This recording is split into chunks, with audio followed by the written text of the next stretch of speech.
ಈ ಭೂಮಿ ಮೇಲೆ ಒಟ್ಟು 400 ಕೋಟಿ ಹೆಕ್ಟೇರ್ ಪ್ರದೇಶ ಅರಣ್ಯಗಳಿಂದ ತುಂಬಿದೆ. ಅದೇ ರೀತಿ ಭೂಮಿ ಮೇಲೆ ಇರುವ ಒಟ್ಟು ಅರಣ್ಯಗಳಲ್ಲಿ 54% ಅರಣ್ಯ ಬ್ರೆಜಿಲ್, ಕೆನಡಾ, ಚೈನಾ, ರಷ್ಯಾ ಮತ್ತು ಅಮೆರಿಕ ದೇಶಗಳಲ್ಲೇ ಇವೆ. ಇನ್ನು ನಮ್ಮ ಭಾರತದಲ್ಲಿ ಒಟ್ಟು 89 ಕೋಟಿ ಹೆಕ್ಟೇರ್ ಪ್ರದೇಶದಲ್ಲಿ ಅರಣ್ಯಗಳು ಇವೆ. ಇನ್ನು ನಮ್ಮ ಪ್ರಪಂಚದಲ್ಲಿರುವ ಅತಿ ದೊಡ್ಡ ರೈನ್ ಫಾರೆಸ್ಟ್ ಅಂದರೆ ಅದು Amazon rain forest.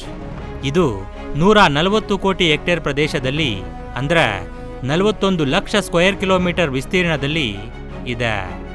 South America ಖಂಡದ 40% ಭಾಗವನ್ನ ಈ ಅರಣ್ಯವೇ ಕವರ್ ಮಾಡಿದೆ.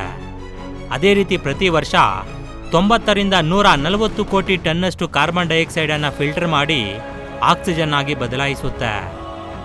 ಇದರಿಂದ ಅರ್ಥವಾಗುತ್ತೆ ಇದು ಎಷ್ಟು ದೊಡ್ಡ ಅರಣ್ಯ ಅಂತ. ಮಾನವನ ನಾಗರಿಕತೆಗೆ ಈ ಅರಣ್ಯದ ಬಗ್ಗೆ ತಿಳಿದಾಗಿನಿಂದ ಇದನ್ನು ಪುರಾಣ ಇತಿಹಾಸಗಳಲ್ಲಿ ಬೆರೆಸಿದ್ದಾರೆ.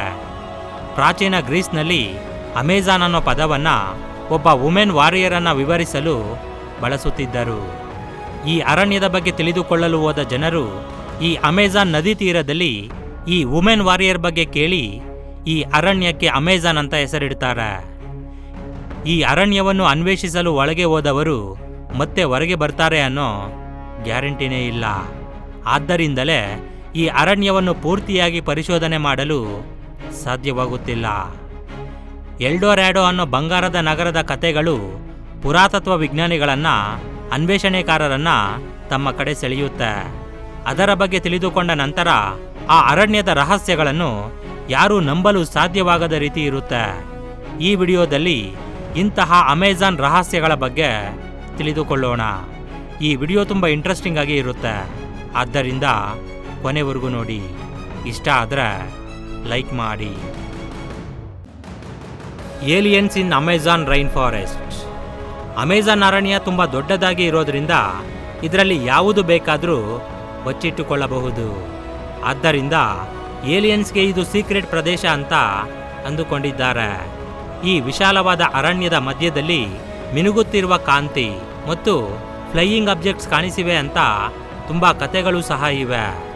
ಕಾಲ ಕಳೆದಂತೆ ಏಲಿಯನ್ಸ್ಗೆ ಸಂಬಂಧಪಟ್ಟ ವಸ್ತುಗಳು ಮತ್ತು ಸಾಕ್ಷಿಗಳು ಕೂಡ ಸಿಗುತ್ತಿವೆ. ಅಮೆಜಾನ್ ಅರಣ್ಯ ನಾಶ ತುಂಬ ವೇಗವಾಗಿ ನಡೀತಿದೆ. ಈ ರೀತಿಯಾಗಿ ವೆಸ್ಟ್ ಬ್ರೆಜಿಲ್ನಲ್ಲಿ ತುಂಬ ಆಕಾರಗಳು ಕಾಣಿಸುತ್ತೆ, ಅಂದರೆ ಜಿಯೋಗ್ಲಿಪ್ಸ್ ಕಾಣಿಸುತ್ತೆ. ಇವು ಇರೋದಕ್ಕೆ 2 ಕಾರಣಗಳು ಮಾತ್ರ ಇರುತ್ತೆ. ಅದರಲ್ಲಿ ಒಂದು, ಮಾನವನ ನಾಗರಿಕತೆಗೆ ಸಂಬಂಧಪಟ್ಟ ಆಧಾರಗಳು ಇರಬೇಕು. 2, ಮಾನವನ ನಾಗರಿಕತೆ ಅಲ್ಲ ಅಂದರೆ ಇವುಗಳನ್ನು ಏಲಿಯನ್ಸ್ ಆದರೂ ನಿರ್ಮಿಸಿರಬೇಕು. ಸ್ಯಾಟಲೈಟ್ ಇಮೇಜ್ ಬಂದ ನಂತರ ಅಮೆಜಾನ್ ಅರಣ್ಯದ ಮಧ್ಯದಲ್ಲಿ ಒಂದು ವಿಚಿತ್ರವಾದ ಆಕಾರ ಕೂಡ ಕಾಣಿಸುತ್ತೆ. ಇದನ್ನು ತುಂಬ ಜನ UFO ಅಂತ ಕೂಡ ಕರೀತಾರೆ. ಇನ್ನೂ ಕೆಲವರು ಏಲಿಯನ್ಸ್ ಅಮೆಜಾನ್ ಅರಣ್ಯವನ್ನು ಕೇಂದ್ರವಾಗಿ ಮಾಡಿಕೊಂಡು ಭೂಮಿಯನ್ನು ಎಕ್ಸ್ಪ್ಲೋರ್ ಮಾಡ್ತಿದ್ದಾರೆ ಅಂತ ಹೇಳ್ತಾರೆ. ಈ ಒಂದು ಆಕಾರ ತುಂಬ ವಿಶಾಲವಾಗಿ ಇದೆ. ಇದರಲ್ಲಿ ಲಾಂಗ್ ಲೈಟ್ ಕೂಡ ಕಾಣಿಸುತ್ತೆ. ಇಂತಹ ಆಕಾರ ಇಲ್ಲಿಗೆ ಹೇಗೆ ಬಂತು? ಇದನ್ನು ಮಾನವರು ನಿರ್ಮಿಸಲು ಸಾಧ್ಯವಿಲ್ಲ. ಈ ಕಾರಣದಿಂದ ಇದು ಏಲಿಯನ್ಸ್ನ ಕೆಲಸ ಅಂತ ಭಾವಿಸುತ್ತಿದ್ದಾರೆ. ಕೆಲವು ಜನ ಬ್ರಿಟಿಷ್ ಪ್ರವಾಸಿಗರು ಅಮೆಜಾನ್ ಅರಣ್ಯಕ್ಕೆ ಹೋದಾಗ ಅವರು ಒಂದು ಟ್ರೈಬ್ ಕಮ್ಯುನಿಟಿಯನ್ನು ಭೇಟಿಯಾಗಿ ಅವರ ಜೊತೆ ಫೋಟೋ ತೆಗೆಯುವಾಗ ಅವರ ಹಿಂದೆ ಹಾರುತ್ತಾ ಹೋಗುವ ಲೈಟ್ ಕೂಡ ಕಾಣಿಸುತ್ತೆ.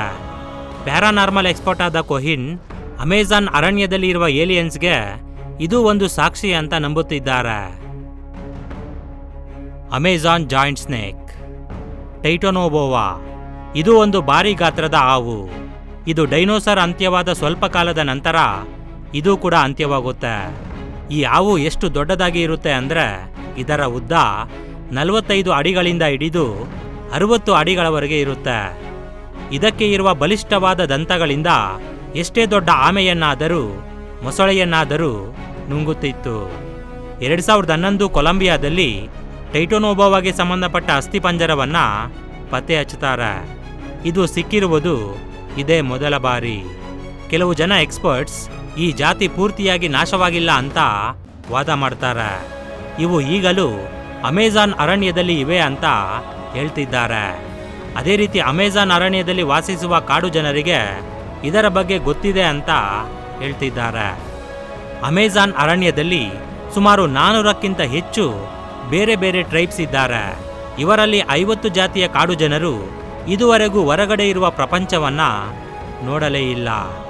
ಇವರು ಹೇಳಿದ ಪ್ರಕಾರ ಅರಣ್ಯದಲ್ಲಿ ಅನ್ನಕೊಂಡಾಗಿಂತ ಅತಿ ದೊಡ್ಡ ಹಾವುಗಳು ಸಹ ಇವೆ. ಇವುಗಳ ಉದ್ದ 45 ಅಡಿಗಳವರೆಗೆ ಇರುತ್ತೆ ಅಂತ ಹೇಳ್ತಿದ್ದಾರೆ. ಅವರು ಇದನ್ನ ಎಕುಮಾಮ ಅಂತ ಕರೀತಾರೆ. ಇದರ ಅರ್ಥ ಮದರ್ ಆಫ್ ವಾಟರ್ ಅಂತ. ಇವು ಅರಣ್ಯಕ್ಕೆ ರಕ್ಷಣೆಯಾಗಿ ಇರುತ್ತೆ ಅಂತ ಅವರು ನಂಬ್ತಾರೆ. ಇವುಗಳನ್ನು ದೇವರ ರೀತಿ ಪೂಜೆ ಕೂಡ ಮಾಡ್ತಾರೆ. ಎಕುಮಾಮ ಅನ್ನೋ ಜಾಯಿಂಟ್ ಸ್ನೇಕ್ ಅಮೆಜಾನ್ ನದಿಯಾಗಿ ಬದಲಾಗಿದೆ ಅಂತ, ಅದು ಅರಣ್ಯಕ್ಕೆ ರಕ್ಷಣೆ ಕೊಡ್ತಿದೆ ಅಂತ ಆ ಟ್ರೈಬ್ಸ್ ನಂಬ್ತಿದ್ದಾರೆ. ಒಂದು ವೇಳೆ ಟೈಟಾನೋಬೋವಾ ಅನ್ನೋದು ಇದ್ರೆ ಅದು ಕೇವಲ ಅಮೆಜಾನ್ ಅರಣ್ಯದಲ್ಲಿ ಮಾತ್ರ ಇರಲು ಸಾಧ್ಯ ಅಂತ ರಿಸರ್ಚರ್ಸ್ ಕೂಡ ಹೇಳ್ತಿದ್ದಾರೆ. ಈ ಅರಣ್ಯದಲ್ಲಿ 150 ಅಡಿ ಉದ್ದ ಇರುವ ಹಾವು ಕೂಡ ಬದುಕಬಹುದು ಅಂತ ಹೇಳ್ತಿದ್ದಾರೆ. ಬಂಗಾರದ ನಗರವನ್ನು ಹುಡುಕಲು ಹೋದ ಪೆರ್ಸಿ ಪ್ಯಾಸೆಟ್ ತನ್ನ ಮೊದಲನೇ ಪ್ರಯಾಣ ಮುಗಿಸಿದ ನಂತರ ತಾನೂ ಕೂಡ 60 ಅಡಿ ಉದ್ದ ಇರೋ ಹಾವನ್ನ ನೋಡಿದ್ದೀನಿ ಅಂತ, ಅದರಲ್ಲಿ ಒಂದನ್ನ ಗನ್ನಿಂದ ಶೂಟ್ ಮಾಡಿದ್ದೀನಿ ಅಂತ ಕೂಡ ಹೇಳಿದ್ದಾರೆ. ಇವರು ಮಾತ್ರವಲ್ಲ, ಈ ಅರಣ್ಯವನ್ನು ಪರಿಶೋಧನೆ ಮಾಡಲು ಹೋದ ತುಂಬಾ ಜನ ಇಂತಹ ದೊಡ್ಡ ಹಾವುಗಳನ್ನು ನೋಡಿದ್ದೀವಿ ಅಂತ ಹೇಳ್ತಿದ್ದಾರೆ.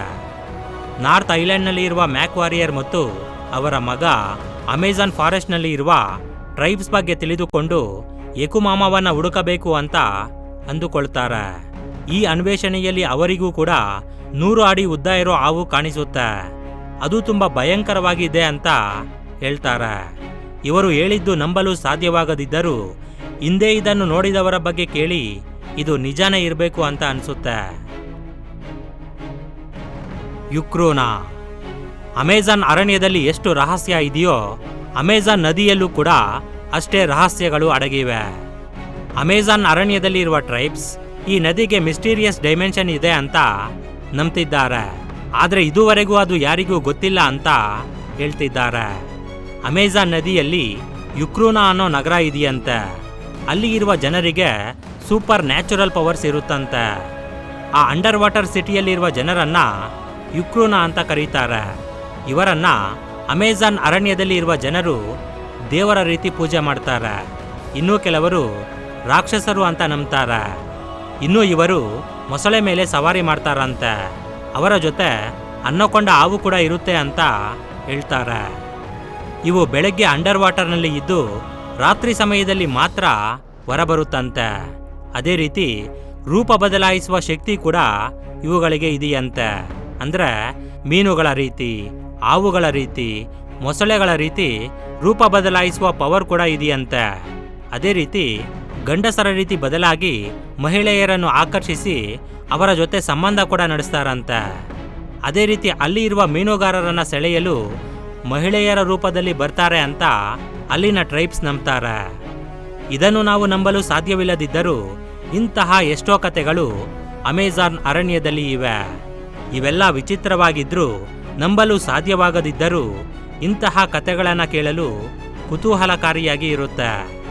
ಇಂತಹ ವಿಚಿತ್ರವಾದ ಕಥೆಗಳು ಅಮೆಜಾನ್ ಅರಣ್ಯದಲ್ಲಿ ಮಾತ್ರವಲ್ಲ, ಇಂತಹ ಕಥೆಗಳು ನಮ್ಮ ಕಡೆ ಕೂಡ ತುಂಬ ಇವೆ.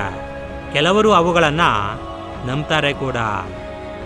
ಏನೇ ಆಗಲಿ, ಅಮೆಜಾನ್ ಅರಣ್ಯವನ್ನು ಭೂಮಿಯ ಶ್ವಾಸಕೋಶ ಅಂತ ಕರೀತಾರೆ. ಏಕೆ ಅಂದರೆ ಭೂಮಿ ಮೇಲೆ ಉತ್ಪತ್ತಿಯಾಗುವ ಕಾರ್ಬನ್ ಡೈಆಕ್ಸೈಡನ್ನು ಹೀರಿಕೊಂಡು ಆಕ್ಸಿಜನ್ ಆಗಿ ಬದಲಾಯಿಸೋದ್ರಿಂದ ಈ ಒಂದು ಅಮೆಜಾನ್ ರೈನ್ ಫಾರೆಸ್ಟನ್ನು ಭೂಮಿಯ ಶ್ವಾಸಕೋಶ, ಹೃದಯ ಅಂತ ಕೂಡ ಕರೀತಾರೆ. ಅಂತಹ ಅತ್ಯಂತ ಮುಖ್ಯವಾದ ಅರಣ್ಯವನ್ನು ನಾಶ ಮಾಡುತ್ತಿರುವುದು ಒಂದು ದೊಡ್ಡ ದುರಂತ ಅಂತಾನೆ ಹೇಳಬೇಕು.